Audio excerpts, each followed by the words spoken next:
It's time for the Steve and Kyle podcast. With Kyle. Have yourself some lamb chops or anything tomorrow? I don't know. I'm not sure what's on the menu. I know that I'm making mashed potatoes, though. Very nice. Yeah. Hard to do. You gotta peel the potato and mash it. Know why my mashed potatoes are now under attack. And liven them up, or is it really just boil and mash? I do a little garlic. A little garlic every now and then. Don't get too much flavor. And Steve. Hello? Hello, Brian Krause. How are you, sir? Yes. Very well, sir. And yourself? Good. It's the Steve and Kyle podcast. Yep. Well, it comes up as Steve and Kyle, so... Now, here they are, two guys who are living in style, Steve and Kyle. Once again, thank you, Melissa. The great Melissa Vaughn. Every time I hear that voice, it makes me feel so professional. I know. And I know we're not. Like, I know what we're doing here, obviously, is among the dumbest things ever. When you see, like, if you read the weekly recap of this and compare it to any other podcast, it's head-shakingly dumb. But that's quite a term. Head-shakingly dumb. It is. It's kind of one of those things. I think you have that, Steven. You could probably think back to a moment where maybe you're reading, you see something, maybe it's kids doing something stupid, and you're just like shaking your head. You can't believe you're seeing it because we're old now. Yeah. You're staring down the barrel of your late 30s officially. I am hurts to say staring down the barrel of my early 40s. Wait, is 40 still considered late 30s? I think, we have a scientific way to figure this out. May as well start off on the right foot and put that on the poll. Is 40 still considered your late 30s? And I know we've had this discussion. I feel like I know the direction this one's going to go.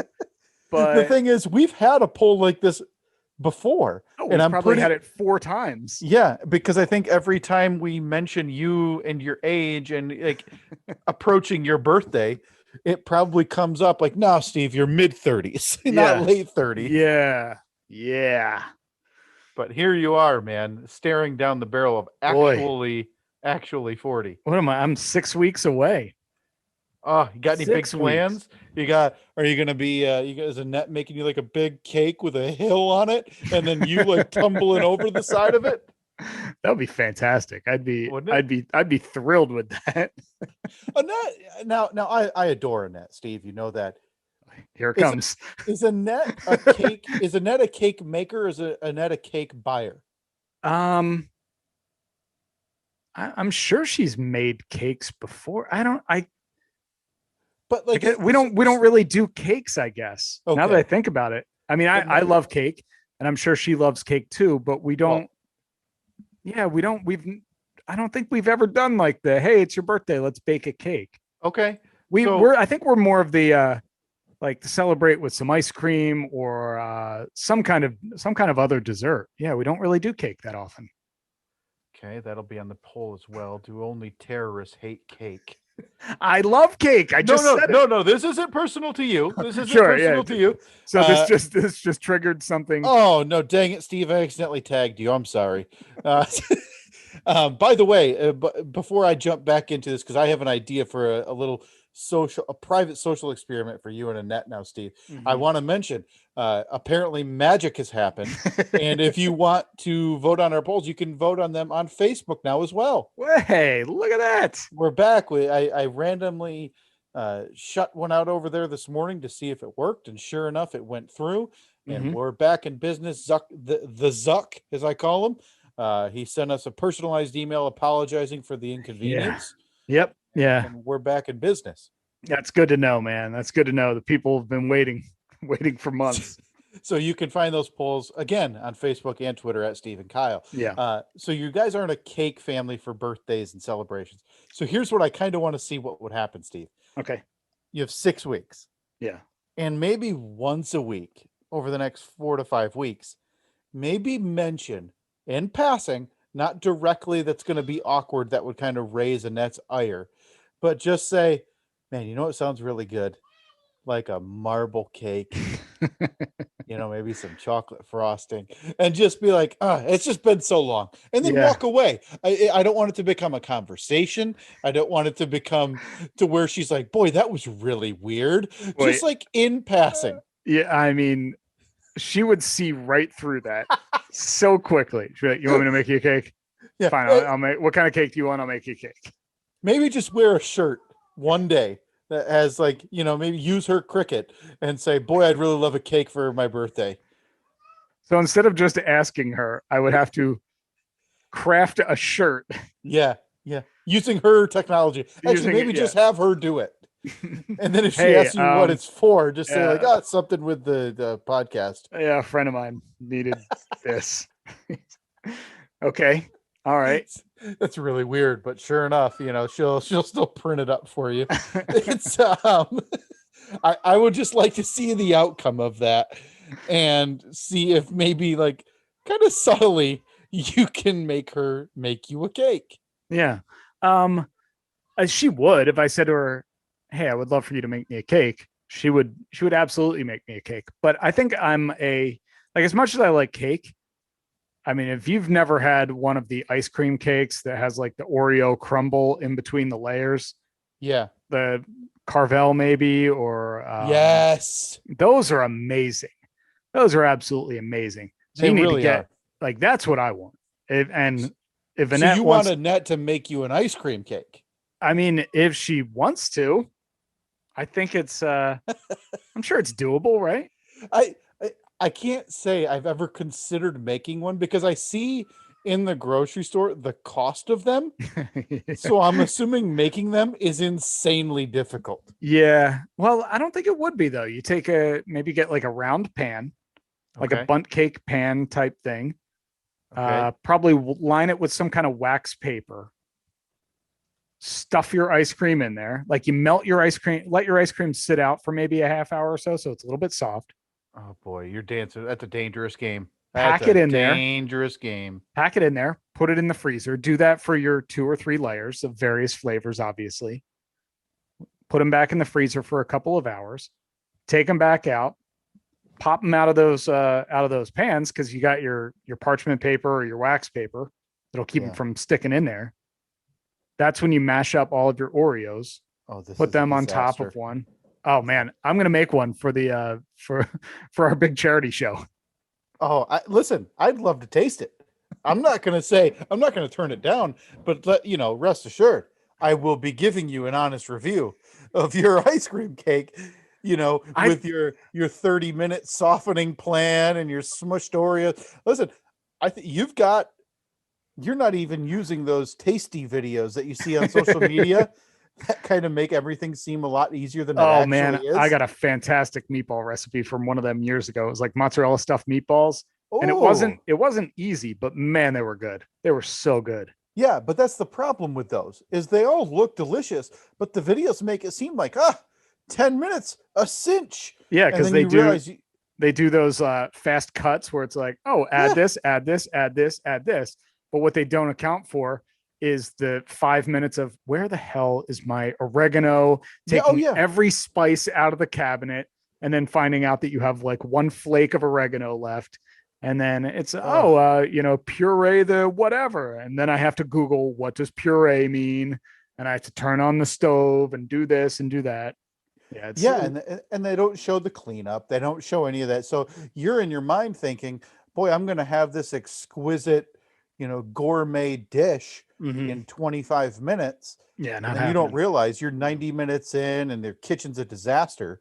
Like it's the most misleading videos on the internet. Yeah. And I say that as, the internet containing videos like loose change from 9/11. I would argue tasty cooking videos more misleading.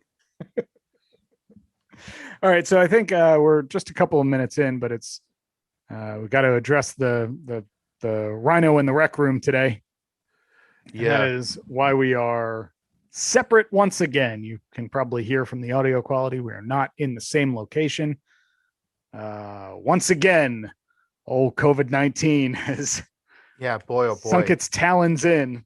A lot of places seeing a downturn in cases, and hard to explain downturn in cases because it's a lot of the states that are saying, hey, forget any rules, back to normal.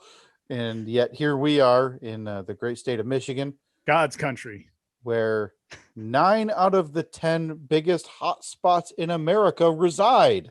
Yeah. Cool. It's insane. That's an insane number. I haven't looked. I've purposely not looked at any of that news, the maps, the hotspots. Are we actually in a hotspot? Your work is, the county that you and I live in is not, but the neighboring county, free and clear. Then let's get together. Yeah, don't go to work. Get 50 friends. Let's hang out. We'll have a high five contest. Yeah, maybe a sneezing competition. It's weird because the analogy I'm thinking of is kind of like it's a scene in Star Wars where the walls are closing in, like the trash compactor style thing, where it feels like we're racing with this vaccine now to beat those walls closing in as these cases just start flying through the roof.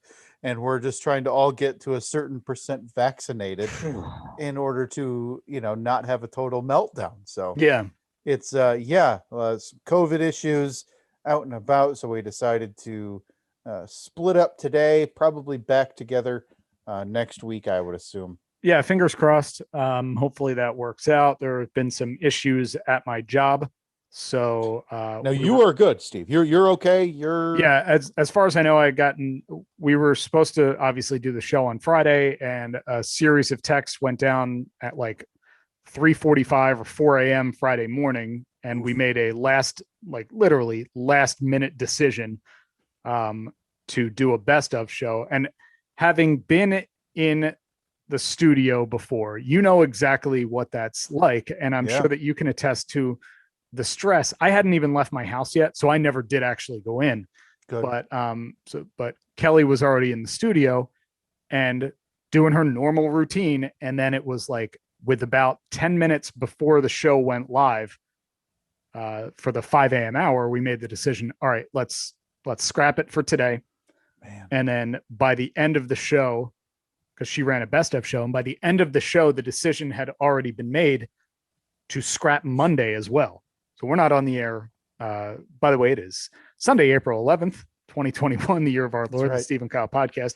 By the time you're hearing this, if you listen to the side gig as well, that we were not on the air on Monday, the 12th. Sure. As tests are waiting on test results from certain people at the station. And so first thing I did Friday morning was opened up my MyChart app and found a testing location and went there 11:30 in the morning. I had a test. I had my results back by 11:30 that night, which was amazing. And mine were negative. So I'm going to get another test, I think either today or tomorrow or Tuesday, because they say that it could take 4 to 5 days after the exposure to the person that had it or may have it whatever, before I start exhibiting symptoms or test positive. So it's just like, what the hell, man? I'm going to be so pissed if I get it now, because I waited 13 freaking months, finally got my first shot a week and a half ago. And now I'm a week and a half away from my second one, which means I'm probably 3.5 weeks, 4 weeks away from my, all clear. Yep. Oh, I'll be so pissed. So pissed. Man. But luckily, as of right now, I feel perfectly fine. Annette does too. She got a test on Friday as well. Still doesn't have her results back yet. So okay. So it's just the same time, and you got your results back and she didn't. Well, that's the thing. I went on my, like I said, I signed up through my health provider on their app. They have all the locations that you can go to. So for mine, the closest location where I could get in that day was 45 minutes north of here. Oh, for God's sake. So that sucked. I'm like, oh crap. All right, whatever. Got to do it. Drove all the way up there. Well, on the way up there, me and the other members of the radio show texting back and forth, and everyone's like, oh, Rite Aid's got appointments in an hour and we can go here, we can go there. And I'm like, man, I wish I hadn't wasted my time. Right. But so they a lot of them did that. They're all still waiting on their results. I got mine. I had to drive 45 minutes, but I had my results 12 hours later. So I think it was worth the hassle, worth the drive. But Annette ended up going to a Rite Aid right around the corner, and she still doesn't have hers yet. So fingers crossed she has hers back today and everything's good. But yeah, this is just, man, this is real crappy. Feels like the finish line is somewhat in sight, and then boom, that hammer drops on you. So now, obviously other people have it much worse, but sure, absolutely. And it's not this weird, compare everybody's plight against one another, but it's just a bummer that we're at this stage, this far along in the game, still having this kind of numbers that don't look very good. So and so we decided, well, we are both okay. Steve, you tested negative. I didn't have a test, but I am just, by the time this episode's released, I will be probably on my way to getting my second shot. Nice. So I didn't want to take any dance with the devil in terms of being ill beforehand, and then they tell you, well, you need to reschedule or whatever you need to do. So honestly, I think avoid that. I think there's a good chance that I'm not back at the radio station for at least a week. Wow. I don't, even if everyone else is, I think I'm going to opt to, I can do it from here. I can do it from home. I would say 99% of the stuff I do on a regular basis, I can do remotely. Okay. And I think I might do that. So that's just a conversation I need to have with everyone else who I know already will be in full support of that, because that's just how it's been all along. It's like, hey, if anyone feels unsafe, stay home. So this is what I like to hear now, Steve, because we've been talking for a long time on this podcast about how we are constantly in the red. So should we come up with some company letterhead to invoice the radio show for using the podcast equipment for you to work? Or technically this is not the because I'd be using the microphone I'm using right now is property of the radio station.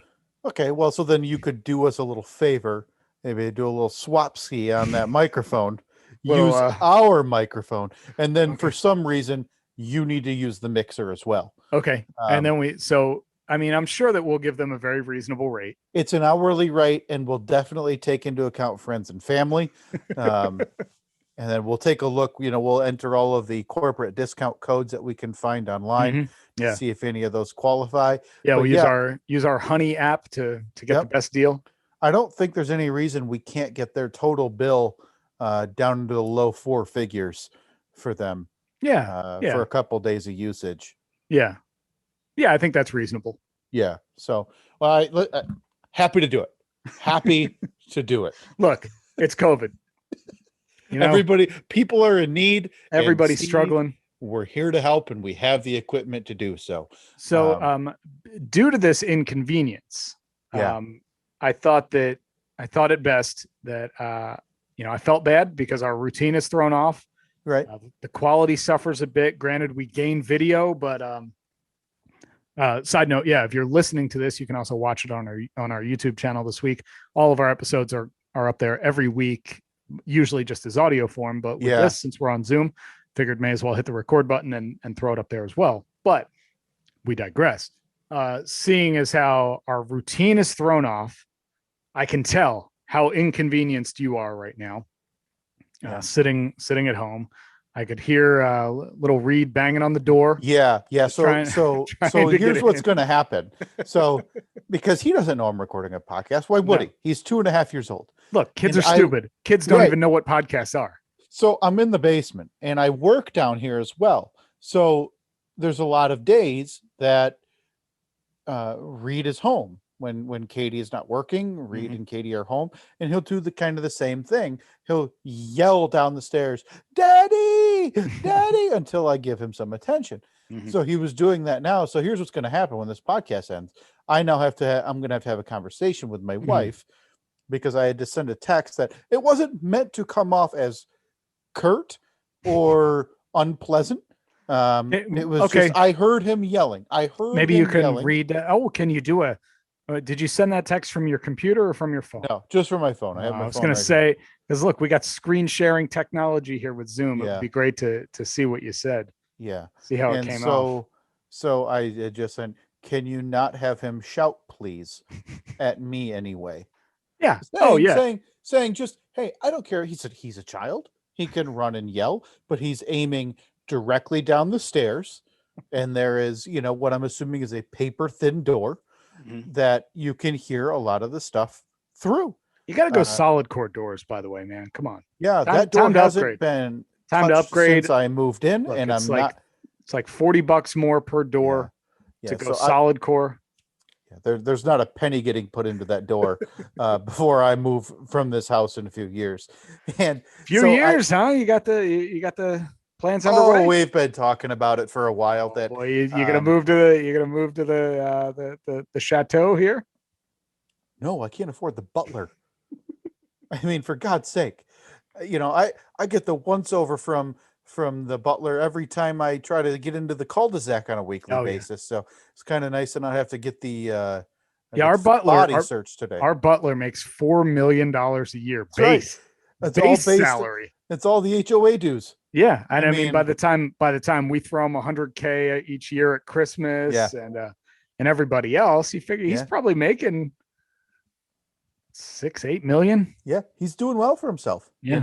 Very good. No, that's a few years away after my wife is done with her extra schooling and everything. So I'm glad it's not now, because now I now like walk around this house in the basement and see the storage room, and I'm like, oh God, I think I'm just going to pay a mover. I think I don't know what they do, but I'll at least discuss the packages of, hey, all of the stuff here to there. See you there, gang. Having worked for a moving company for many years when I was in college, I can tell you two things. One, it's very expensive. Two, it is 100% worth it. Yeah. I think that when we moved into this house a couple of years ago, I'm pretty sure that's my last move where I do as much work as I did. Okay. That was awesome. And everybody does it, and it's always the same. Like, hey, get your friends and whoever to help. And it's like, after a while, you're to an age group where, man, it's not super reasonable, because it's inconvenient for anybody with a family or child. That's inconvenient for anybody who's over the age of 22, because their body is going to hurt. It's it's something I'm going to be looking into when it comes. Well, hell, when we moved in here, it was late. It was mid to late September. I think I want to say like September 25th or something. And which is the time of year where it should be for about a week or two. You're probably experiencing not cool weather, but it's not 95 degrees anymore. Sure. And I swear the day that we moved, it was like 93 degrees and about 1,000% humidity. And it was miserable. Yeah, and that's another thing. You're miserable. You're dancing with the weather gods, and you know what they say about Michigan, Steve. Hey, I mean, look, it's snow season or construction season. You gotta, like the weather. Just wait a minute, and then look at a construction barrel or something. Is no other place in the world.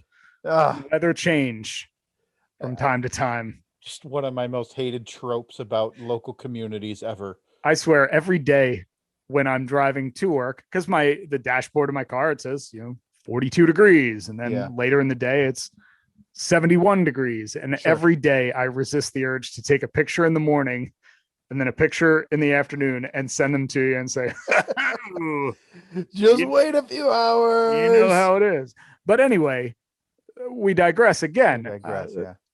So as a token of my appreciation for you being inconvenienced in the way that you are, I have a gift for you. Oh, listen, you required me to walk to my basement. I restarted my laptop to hopefully not have audio issues like we have on the Zoom recordings in the past. So listen, I'm already half asleep from all the work I've had to do this morning. So I appreciate it, Steve. So this is something that I know is near and dear to your heart. Yeah. As of I believe, 6-8 months ago. This is like literally my heart. Well, maybe, poor choice of words. Okay. Oh, okay. Because 6-8 months ago would also be right around the time they were, inside my heart as well. Right. Yeah. I mean, so close to your heart. No, I'm not giving you like a pacemaker or wires good, because I would no offense, I would prefer one from a medical company. Plus, you already got one. You don't need a backup. Not one that you found like under a floorboard of your Jeep. Hey, check it out. It's a pacemaker. Oh, man. Kyle could use this. So I dug deep down into my pocketbook. Oh, wow. And picked something up for you that I will present to you virtually right now. I know that is something that you love, that is near and dear to maybe not your heart, maybe your taste buds. Okay. Ooh, your stomach. Boy, you have my attention. It is a. Oh! Since you're a fancy. Did we determine that you're a bourbonite or bourboner? God, of course. Leave it to the idiot on the Zoom to not know what to call me. It's Steve. Steve, I'm a bourbonite, and I'm on the bourbon boards, which is what we call them on the internet. The boards. The bourbon. So that's right. I'm going to be. I'm all over the burr boards a couple times a day, commenting, liking, judging, being snooty. People. Of course, yeah. Nose high to the sky. Yeah. So here it's a bottle of it's beer barrel bourbon. Well, look at that, Steve. Outstanding. Of course, an American white oak, distilled by a place local to us, New Holland Brewing. Yes. Yeah. Fantastic choice. Look at that. And the point where I said I dug deep into my pocketbooks, that was a lie. This was on the free table at work. What? Dude, check this out. So I think it was New Year's Eve. What workplace has a table with exactly? Hey, everybody, bring in your garage sale items that didn't sell and leave it on the free table. Same place that has a kegerator where the sales manager sends out an email like 4 p.m. on a Friday saying, "Stop by, keg is tapped." And look, and I'm not some nerd prude or whatever, but like, isn't this a business? I mean, right. I get it that we, can't do happy hour really right now, but maybe let's try and be somewhat professional. And this is from the guy who works on the show that throws monkey poop around. Right. So if it's coming from me, I feel like anytime a workplace does this, they're doing it for a reason. And sure, it's cynicism on my part, but I feel like it's all this weird effort to get those positive reviews on Glassdoor and Monster, Indeed. So people, they got a kegerator in the office? Like, that must be a fantastic place to work.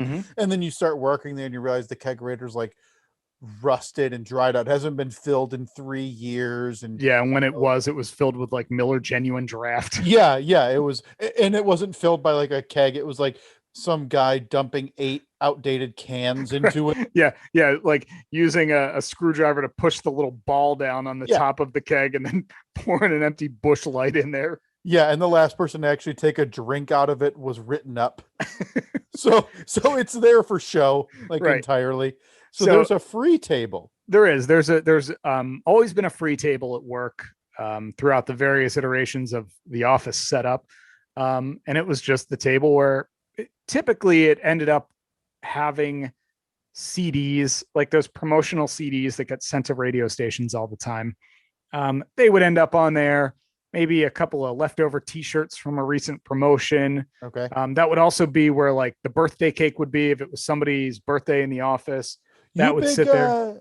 Are you a big guy at the office? And apologies, but we talked about cake extensively this morning for some reason. Yeah. Are you a guy? So if you miss the birthday cake cutting for a coworker, are you the guy who you're showing up an hour later? You're like, yeah, I'll have some of that cake. Or are you leaving it alone? Oh, absolutely. I don't. You're need going to be for there. it afterwards. Yeah. Okay.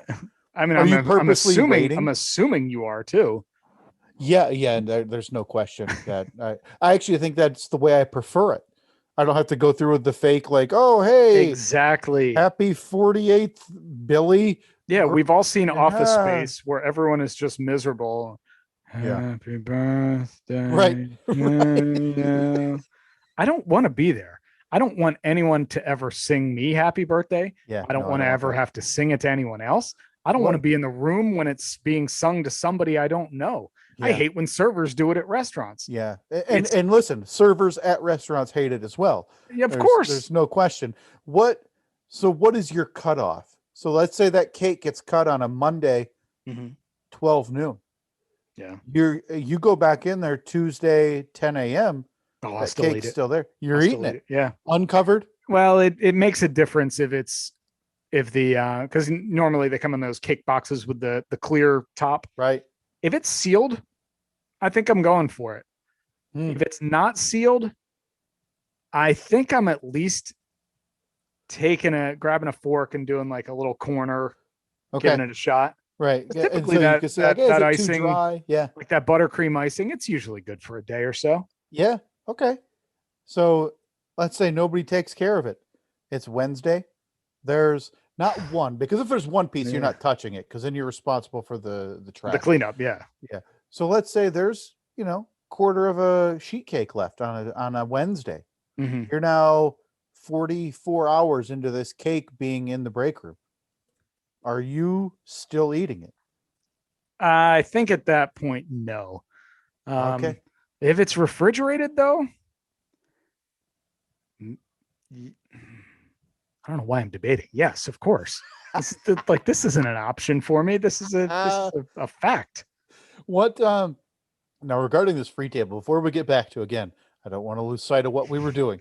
Right. We're talking about where you got me this incredibly kind gift. Yeah. Regarding the free table, you think the whole office kind of side eyes the rich monkey poop throwers if they're ever kind of walking past the free table? Like, do they kind of have to, if they ever grab something off the free table, do they have to like tuck it under their shirt so nobody's judging them? Right. Again, the rich monkey poop throwers. Yeah, your coworkers. Yeah. I'm not included in that, right? Oh, listen, you have the butler, but you don't have the beach house butler. Yeah, and they have like the pilot, the personal chef. Sure. And don't even get me started on, the convoy of vehicles like out of MTV Cribs. So right, yeah. So yeah, you're the layman. You're the layman of the monkey poop throwers. But there's got to be some side eye if somebody's, probably poor account executive just walking by getting a cup of water, and they see, one of the rich monkey poop throwers like tucking a book or something under their shirt. Like, ooh, I'm taking this home with me. I would assume so. Yeah, I would assume that there's some side eye going on. Okay. But we digress. So there's the free table at work. Now, last week we were in the studio and we see one of the shows on our sister station. Mm-hmm. They walk by because we have a window from our studio out into the hallway. They walk by the window and they hold up, like, each of them has like 2 bottles in their hands. Oh, wow. And they're given like the, check it out over there symbol. I'm like, what the hell's going on? So next commercial break, I was like, is there free bottles of liquor somewhere? This is strange. Right. So I walked over. Sure enough, there's in the kitchen, there are 8 to 10 cases of like this. But this is really? I don't know what size bottle that is. This, like, would this be a 5th? I don't know. It's 750 milliliters. Okay. So there absolute idiot. So there's cases that have either 6 or 8 of those in there. Jeez. And there are 8 to 10 cases. Now, it's not all bourbon. There was some vodka. There was some gin, a few other things. So I went out and I saw somebody else that I work with. I was like, what's going on in there? He's like, oh yeah, they're we had to leave we were forced out of our storage unit. And this was in there. Oh God. Now, granted, it was a indoor climate controlled, like not a U-Haul with a slide up door or anything. Right. And I said, okay, cool. So they're just giving it away? He's like, yeah. I was like, okay, follow up. Why did we have 8 to 10 cases of liquor in a storage unit? He said, oh, it's left over from the New Year's Eve party. because Oh, okay. now, as you well know, New Year's Eve, we were in the throes of COVID. Yeah. But New Year's Eve 2019 into 2020, we weren't. So this has been in a storage unit for, let's see, 16 months at this point, 15 months. And for whatever reason, we had to leave. We had to evacuate the storage unit. They brought it all back to the radio station. Somebody's not paying their bills. And Dave from the A&E show Storage Wars was yelling, "Yup." And he actually saw I don't this. think a lot of people will get that reference, No, but I not. do, and it's perfect. Probably not. Yeah, that's all I can think about. But then he actually gets in there and it's like, I don't want any of this crap. And he just turns around and leaves it. Yeah. So yeah, they decided. I mean, to their credit, they said, "Well, let's just give it to the staff." How about that? So I went in there and I said, "Oh, my buddy Kyle likes bourbon." Yeah. And I grabbed a little bottle of bourbon for you. Now, was this kind of, I've seen this before, and this happens at work, like paid work outings, and anytime stuff like this happens, were you kind of grossed out because you saw coworkers like jogging down the hallway with 4 bottles of different booze under their arms, like it was the biggest holiday they've ever had in their lives? Nothing disgusts me more than my coworkers. It's the way it comes up, right? You realize you work with these people for about 300. Well, what is the working year? 260 days a year, I think. Yeah, something like that. You figure 50 weeks, five days a week. So yeah. So for about 258 of those, you're like, hey, they're coworkers. It's fine. It is what it is. But then there's like 2 days a year where, again, there's a giveaway or there's a work outing at the local whatever game place. Mm-hmm. And you realize what scumbags you work with. Because it's the people jogging down the hallway who haven't had a drink of gin in 23 years. Sure. But there's free gin. So they've got 3 bottles of gin under their arm like they just won the lottery. Yeah. And then you go to you're out at the bar for a work outing with a paid tab. And, you know, these people who have never had caviar in their lives. And yet there they are ordering it, like stuffing it in their purses on the way home so they can just have expensive stuff. The funny thing is, in radio, there's a term that is used that you're probably familiar with, and it's called the prize pig. Yep. And a prize pig is somebody who basically sits at home all day listening to every radio station. They know when the giveaways are on every station, every time. Yeah. And they just constantly dial up that station or go out to that station's events and try to win because they just want free stuff. And in radio, everyone who works in radio hates the prize pig. Yet when there's free stuff at the radio station, suddenly everyone that works there is a prize pig as well. And it's pathetic. I don't understand it. I would see it. You know, when I was interning at the radio station there, Steve, it was, and I would do the Griffins night stuff at the local hockey team. The AHL affiliate. I would see like people, you know, begging for this 8-year-old CD of Saliva. And you're like, what? Yeah. And the keychains and all of this crap that you wouldn't gift anybody. You don't want it yourself, but people are like knocking each other over for junk. And you've been to enough, you know, live back when you were able to do those, Steve, the live events, you know, cell phone stores, car dealerships, you know, the motorcycle shop, whatever, that you probably had people that you'd be like, oh, you know, there's so-and-so, they're coming up because they knew I'd be here and they knew I'd have this stupid table of crap that we're giving away, and they're here to get another t-shirt from a concert we hosted 4 years ago. Every one of them, I just want to say to them, like, are you sure? Yeah, like do you really? Because me, I wouldn't say I'm a minimalist. Yeah, but I just don't like I don't like accumulating a lot of crap. I can't stand when I walk into like a room in the basement and there's just boxes and boxes of crap in there and I don't know what's in them, because my first reaction is, I don't know what's in that. I just want to throw it out because obviously I'm not going to miss it. Yeah. And if I do, like 6 months from now, if I think to myself, hey, I wonder where that shirt was, I'll just buy a new shirt. Exactly. But like, there's nothing that I have in storage. There's nothing that I have that's worth putting in a storage unit and paying to keep there. No. And unless it's this crazy memento or something crazy valuable, it's idiotic. So I don't know where people store that stuff that they're getting from the radio station table, or why the radio station even has it.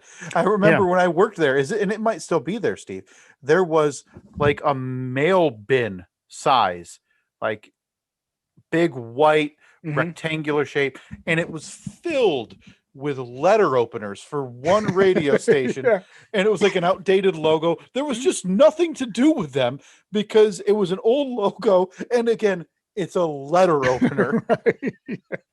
And they said, like, it's groovy on the side of it, or something. Right. Just absurd. Like, and yet they're there. And I'm sure at some point somebody was like, hey, start bringing these out to the local giveaways. Right. And all the idiot sheep will pick up these letter openers, and act like they're God's greatest gift they've ever received. Yep. But hey, I hope you enjoy your bottle of beer barrel bourbon. Oh, I can't wait. Maybe we crack it next week, Steve. We have a couple of drinks together there next weekend. What do you think? Can you bring the like all the things that we need in order to properly? You mean cups and ice? Enjoy it. Well, aren't there like fancy cups and like round ice or something? Well, I mean, I can bring a couple of glasses, but your typical your drink glasses would normally work for it just as well. And I mean, I can bring some round ice if you'd like. Yeah, we can pour a couple of. Actually, Okay. would like some round ice. I'll bring the round ice. I'll forget to put it in the freezer, so we'll just leave it on the table and then watch it melt. I think that's pretty. Yeah, it sounds about right. Perfect. Steve, we have waited a while this episode, but I need to get to. We had a few upsets, a lot of votes. It's time. We need to recap this week in Poll Badness. Yes, we do. So for that, we will go to our friend Melissa Vaughn. No, we have. No. I'm so sorry. Fighter's Desire. You've got to be a fighter. That's right. It's the music. It's everybody amped. All right, here goes. If you want to be the best, you got to be a fighter. If you want to be the best, you've got to show desire. If you want to be the best, you've got to be a fighter. All right. What do we got? We're down to the Elite Eight, right? Steve, we are down to the Elite Eight. You'll be able to find these on Facebook, Twitter, and Instagram throughout the week. Couple each day going up at Steve and Kyle. Please vote. We're down to the Elite Eight. So, Steve, to quickly recap the round 3 matchups, a few upsets, but boy, oh boy, we need to talk about a runaway. The 11 seed. What are Frisbee people referred to as? Frizzers or Frisboers or Frisbos? 89% of the vote defeating. Is the packing peanut industry still around? Absolutely wiped away. So the 11 seed, what are Frisbee people referred to as, making the Elite Eight? Cinderella still alive. We'll go over the Elite Eight matchups that, again, you'll be able to find on social media. Are the only people who agree with Steve on polls sheep, dumb people, and dickheads that defeated? Does the hard hat go over or under the cowboy hat in a real nail biter? 51% of the vote, Steve. That moves on to the Elite Eight. Okay. To take on, now that coronavirus is dominating the headlines, are the Sharks making their move? Which one, in another nail biter, narrowly defeating, do they make boxing gloves for shark fins? 51.2% of the vote. I still get mad when I hear that. I do too. The fact that it made the Sweet 16 actually made me upset because I loved that poll. Mm-hmm. Yet, if you look at the actual poll in the picture in the contest, you can see that this was one where listeners decided, well, no, that's absurd. You're just silly. What a dumb question. That is your first matchup in the Elite Eight. Your second matchup, will there inevitably be a war on the Zach with armies led by Steve and the Frisboers. Frisboers making a strong showing in the Yeah, Elite a lot of Eight. love Possibly. a lot of love for Frisboers, though, Yeah. and the idea of Frisboing. That defeated, has anyone willingly eaten a Salisbury steak in the last 15 years? That won with 69% of the vote. That moves on to the Elite Eight to take on a juggernaut, an absolute juggernaut that should have been a 1 seed. And this, the Decision Den will learn from their mistakes. Is Sonny Bono the godfather of the ski tree incident? The number 2 seed that won its matchup against Steve. I'm sorry, you've been eliminated. Is Steve the nutmeg of the side gig? Oh man, it was a good run. What was won that matchup? 72% of the vote. What seeding was the nutmeg one? You were a 6 seed. Okay, all right. So I made it pretty deep into the. Yeah, not bad. Tournament. So that matchup again, will there inevitably be a war on the Zach with armies led by Steve and the Frisboers taking on is Sonny Bono, the godfather of the ski tree incident. Moving on to the Elite Eight, does this podcast end with a slip and fall lawsuit? Still say yes. Making a pretty good run there. That won its matchup with 57% of the vote. That defeated Do You Tip an Elevator Operator after successful elevation? That's an upset, Steve. That's an 8 seed advancing against the number 4 seed. Yeah. That will take on to move on to its matchup against another really upstart poll that has been torching its opponents. Is the Good and Plenty, the Edmund Fitzgerald of the candy world, which won its matchup against is Turning the Hat Backward on Your Ride, an official passing of the Scoot Torch. 62% of the vote, Steve, voted for the Good and Plenty, so that moves on. An 8 seed and a 7 seed moving on there into the Elite Eight. And making our final matchup into the Elite Eight.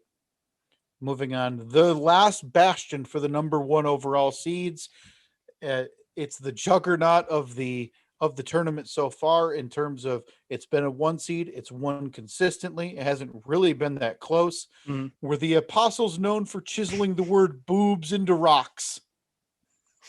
That won with 70.5% of its vote, and that defeated Are You Related to Your Spouse? Yeah. And that will go on to take on the last stand for Cinderella, Steve. The number 11 seed, what are Frisbee people referred to as? Oh, wait. I read it backwards. Sorry. This is taking on what are Frisbee people referred to as Frizzers or Frisbos, which won with 90% of the vote this week. So your Elite Eight matchups there. They are on Facebook, Twitter, Instagram, at Steve and Kyle. So be sure to vote this week as we move on to the Final Four next week. Wrap this March Poll Badness tournament up in the middle of May. Yeah. We still got a couple more weeks. I mean, why not stretch this out as long as we possibly can? Had a realization last night. I believe I texted you after I texted you, hey, the matchups are all set. So for you to kind of get the graphics ready. Hey, next year, why don't we just cap it at 32? Yeah. I think it was the day that I was sitting here posting 32 individual polls to all of our social media that I thought, I think next year we got to scale it back a bit, maybe just a bit. But the thing is, we got the hard work out that first week. That first week sucked so bad. Yeah. And then every week since then has been consistently easier. Yeah. Your work so easy. Workload's cut in half. Oh, so nice. And I don't like spamming people with that much. That was a lot. Much stuff. It was a little too much. That was a lot. And we had a poll last week, but no sense in recapping that because it's ridiculous and not worth anybody's time. Okay. I don't even remember what it was. Well, we don't need to talk about it because our listeners are as Poll Badness has confirmed. Hold on. Our listeners piqued my interest. Are sheep, dickheads, and dumb people. So now I need to know. Let's see where is it? It might have. I mean, who knows? It might have been erased. You know how Twitter works, and things get deleted. Oh boy! And look go at that. missing. I think I found it from April 3rd. Yeah, it was. Hold on. Well, we can't recap last week's polls without. Oh, sure. Now, Melissa Vaughn, thank you very much. Please speak now. Time to see how wrong everyone else is. It's poll recap time. Find the polls at Steve and Kyle on Twitter. And on Facebook now too. Yeah, boy. Look at that. I mean, I just looked at the time, Steve. No. And, Look, we got plenty of time. I mean, we're at like an hour and 50 minutes. No, that's Just not accurate. Way too long. Time to hit the road. Thanks everybody for listening. Last week on the polls, what do you prefer? Number one choice, the choice A is the Reese's peanut butter egg. Choice 2, the Cadbury cream egg. Me representing Team Peanut Butter Cup, you representing Team Cadbury cream egg. It was a runaway, absolute runaway. 76.1% of the vote, Reese's peanut butter egg. It's just ridiculous. It's a Reese's peanut butter cup in a different shape, people. Right, It and sucks. it's excellent. It's fine. No, it's fine. It's amazing. But as a novelty treat, the Reese's Cadbury nailed cream it. egg, Reese's that nice, absolutely nailed it. Oh, that figured out, 1/8-inch milk chocolate egg as you bite into it, and that nice white cream. Oh my God, it's a seasonal delight. So to see it lose to just your run-of-the-mill, it's a peanut butter cup with a different stamp in the factory is offensive. The fact that you can't grasp So that stupid. anything Reese's makes is tier 1, I'll say tier 0. It is the bar. It is what everyone else tries to be. I'll say this. As a condiment and as a peanut butter, tier 1 most overrated. That might be the most offensive thing you've ever said. Yeah. Well, it's on the poll, and I can't wait to see. I'm sure this one will go fine. What go wrong? But I really thought that since we started posting these, before people listen, and so they couldn't associate the poll answer with me, that they would start to get evened out. But somehow these listeners have caught on. They seem to know. And it seems that I am constantly losing. Yeah.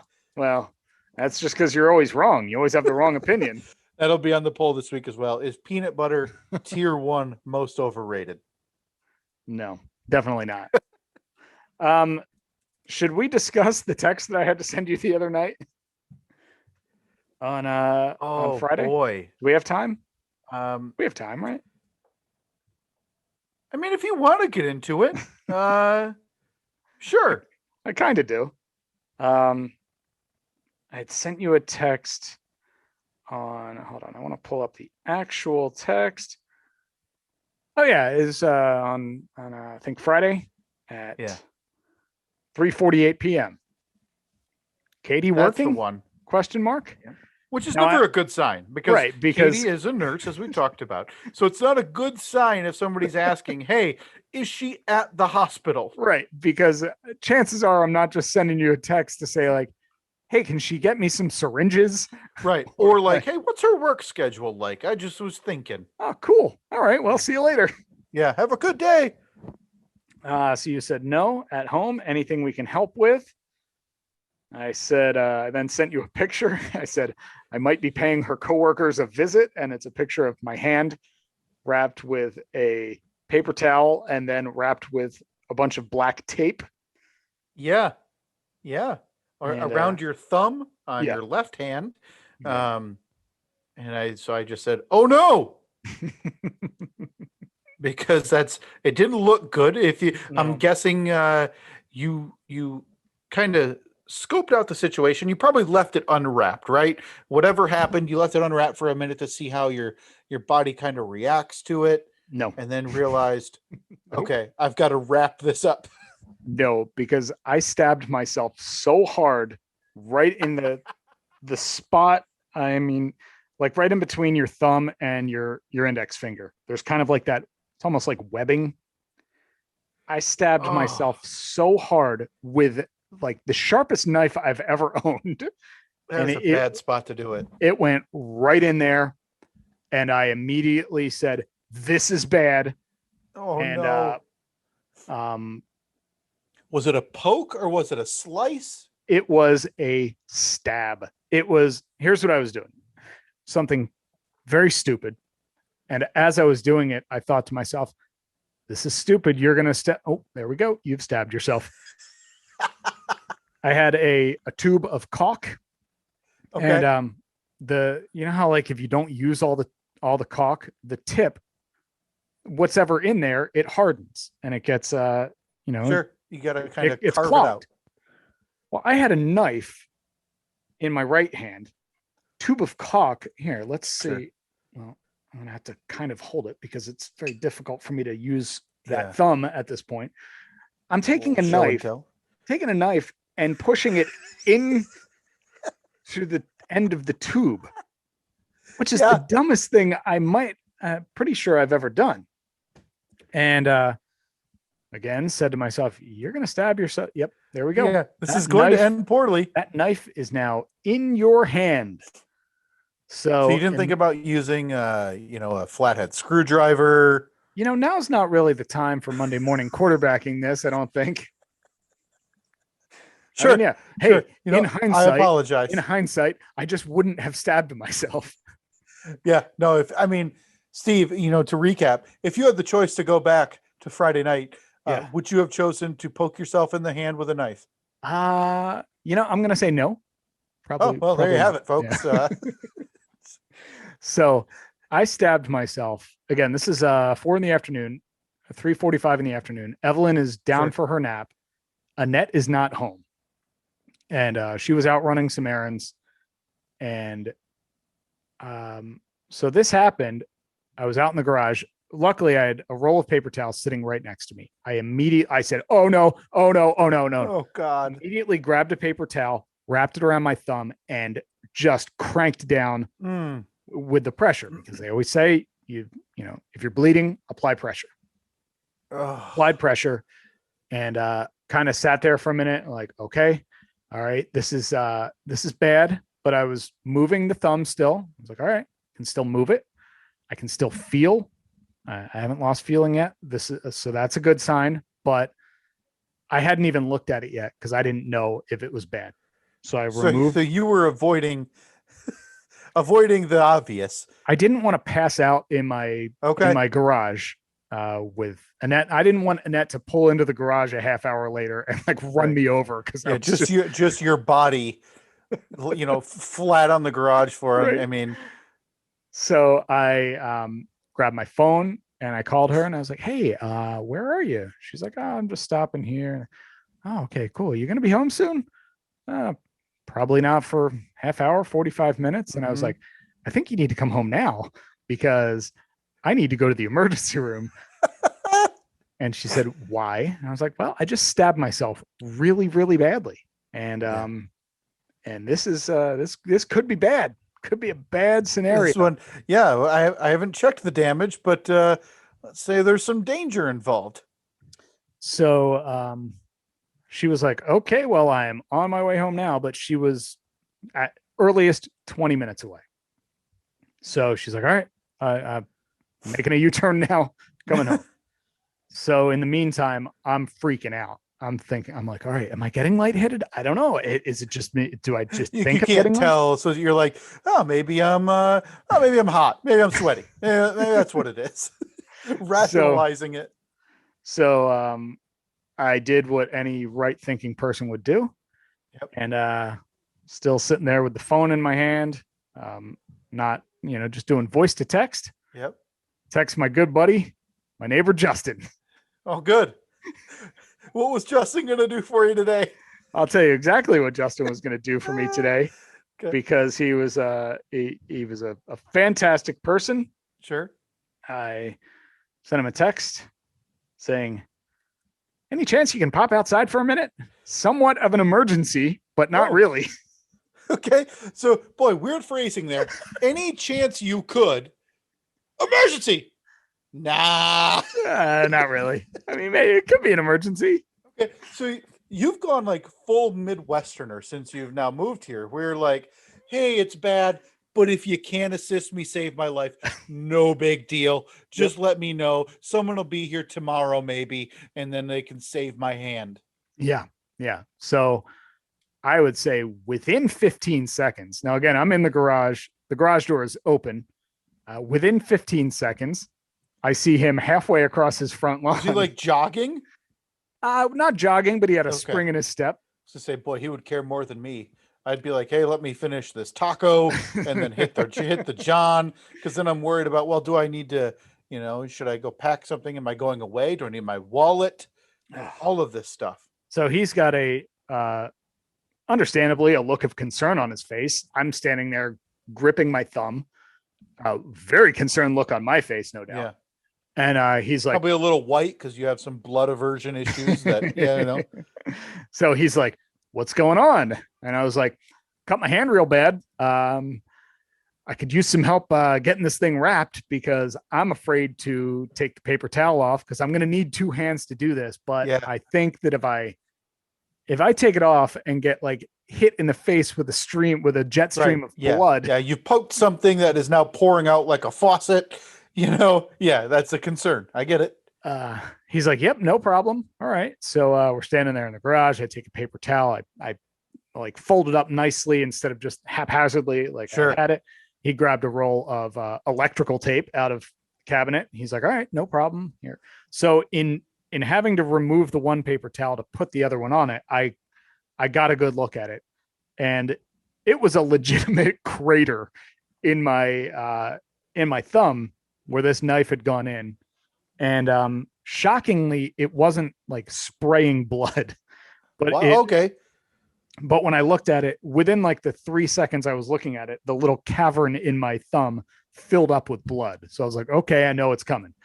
Wrapped a paper towel around it. He wrapped some tape around it. And I was like, thank you, man. I apologize for having to do that, but I'm kind of freaking out. He's like, right, it's cool. No problem. Is Annette home? I was like, no, she's not home. So I'm just going to sit here in the garage and wait for her.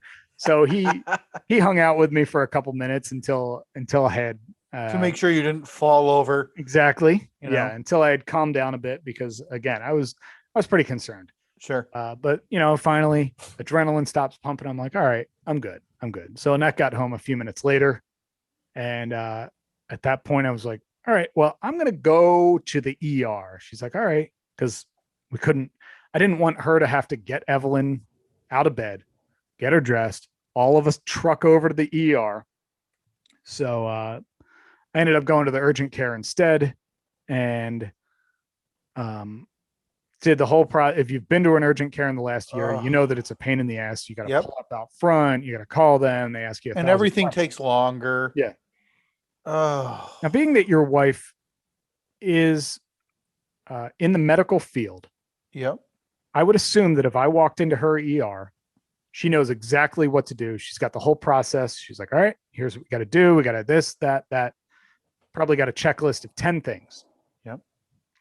I went into urgent care. First thing they did, all right, well, take the paper towel off. Let's get a look at it. Nurse looks at it. He's like, okay, doctor's going to be in a few minutes. So doctor comes in and he looked it over. He's like, all right, yeah, that's he actually said, wow, that's deep. Oh, good.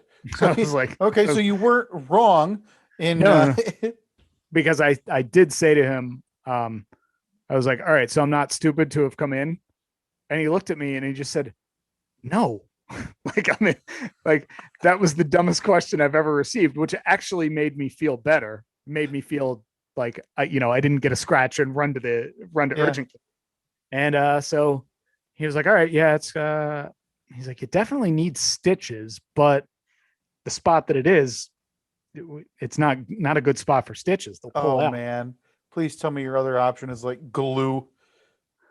They filled it with some kind of glue. Seriously?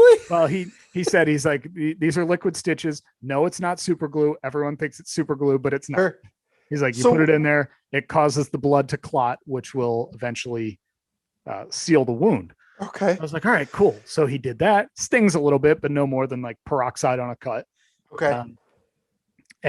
So he's got it all done, and then he just he taps on it. And he's like, all right, just make sure to keep this thing clean and dry for the next 2 days. And as he did that, I realized, oh boy, I couldn't feel that.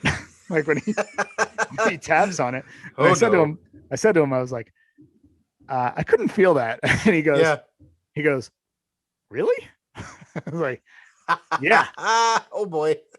Now I still have full range of motion. I can move it, no problem. I can feel the tip of my thumb, the side of my thumb, but there's this one spot on the top of it, about a postage stamp size, no feeling whatsoever.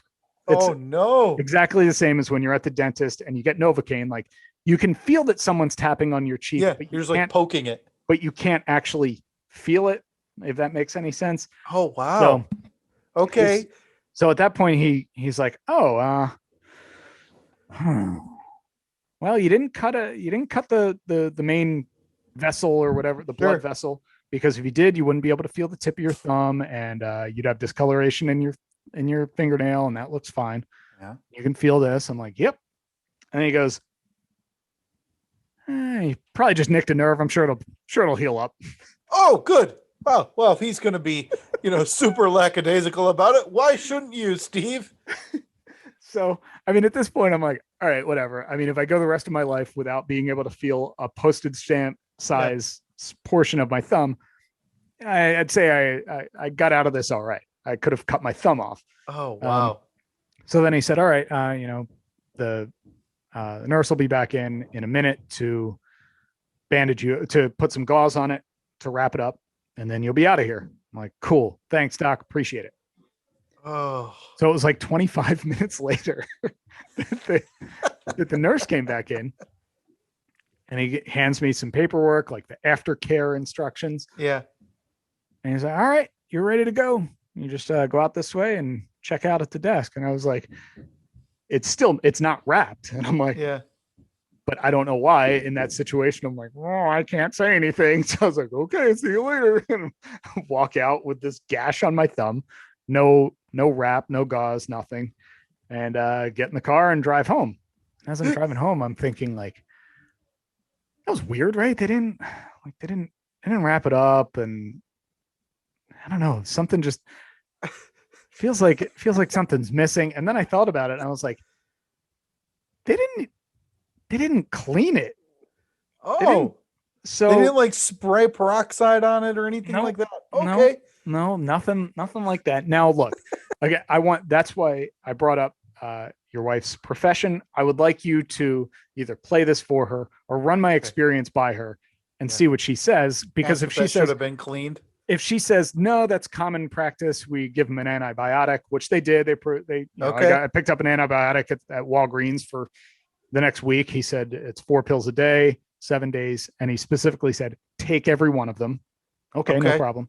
Good. Now he did say that the cut was super clean because again, the sharpest knife I've ever owned. Perfect. Look at that. You're rewarded. I know. So I don't know if that was the experience I should have had. Luckily, I haven't had to do that often. Right. But I don't know. I always felt like, well, the first thing they're going to do is like take one of those little bottles with the little straw on it and like spray it all out and get it nice and clean. But yeah, that didn't happen. And those liquid stitches held for about 6 hours and then they popped. And so now I just have a bunch of Band-Aids and tape and everything. Is and it still bleeding through? That's the thing. It never really bled a lot. If I take the gauze or the Band-Aid off, I'm sure that there's going to be a red spot on the back of it, but it never bled as much as I thought it would from being stabbed by myself. Right.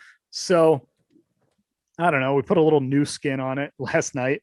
That didn't seem to do a whole lot. So I'm just going to keep a Band-Aid on it and ignore it and hope that it just heals. Yeah. Well, I'm sure that feeling will come back. I'm sure nothing could go wrong with this plan.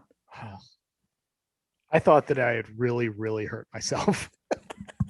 Well, really I think you'll be back in that camp once you start receiving your bills from your visit to the urgent care center. I can't imagine how much it's going to cost me. I can't wait. Keep the itemized list for me so we can go down what they charged you for the super glue. Oh my God. The doctor said wasn't super glue. It was definitely not super glue. It had a little bottle that said Elmer's. You sure about that, Doc? You sure?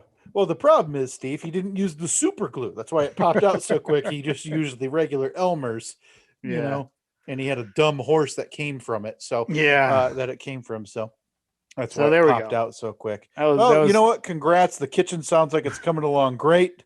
It is. It's been done for a long time. Oh, very nice. DI Steve coming through in the clutch with only one hospital-worthy wound. Look, the grout on that kitchen tile has been done for upwards of 12 hours. Hey, we finished at 12:30 this morning. Oh God, your life has seemed miserable the last few weeks. Hasn't been great.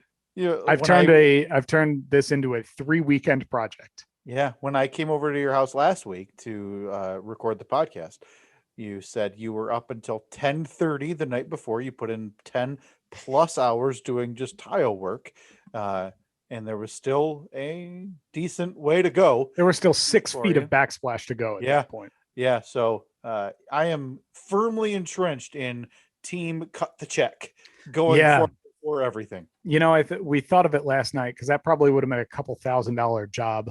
Yeah, and I think it cost us maybe $300. Okay, so I feel good about that. Right, but it sucked. Plus all the bonding you guys were able to have while you're doing it. Yeah. You know, as the history has shown, Steve and Annette doing projects together never ends in one of them in tears. Now, look, Annette hadn't I had done all of the work up until last night. Okay. And then it came time to grout, and she was like, all right, well, once we put Evelyn to bed, I can help grout. Sure. And I was like, all right, yeah, let's do this.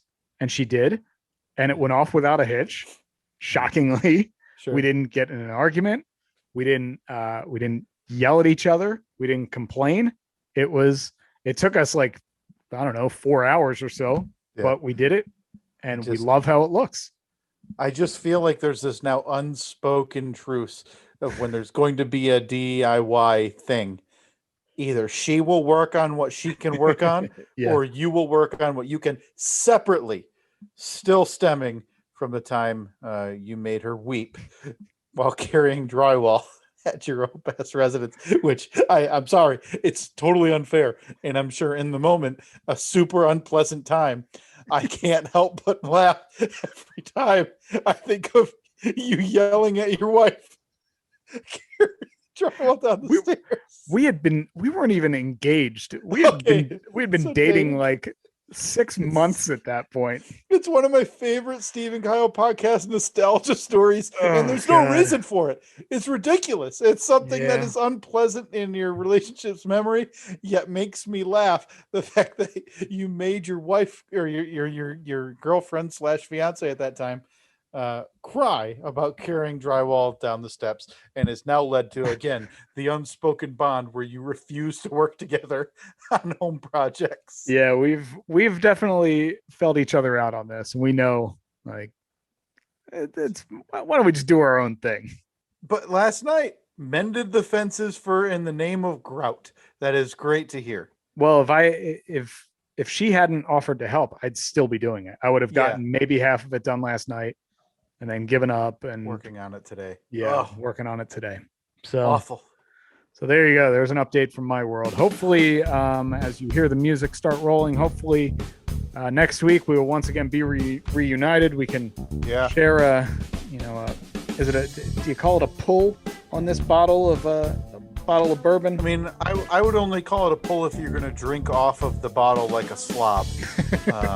You don't do that with bourbon? Listen, I wouldn't recommend it, and I also wouldn't. I wouldn't look at you the same if you did. Okay, all right. Well, next week then we will drink like sophisticated gentlemen. That's right. Some of this storage unit bourbon. Pinkies and noses to the sky while we drink it. No other way. Other way. Hey, everybody, make sure you get your votes in. The Elite Eight, it's all posted throughout the week here. Steve and Kyle on Facebook, Twitter, and Instagram. Yeah, you can also vote in the polls that we did today on Facebook and Twitter. Facebook, back in back in the fray. That's right. It's a Melissa very- Vaughn might have to reach out and have her say 2 more words for us so we yeah. can update our audio imaging. Yeah, do you think we'll have to pay for that? Yes.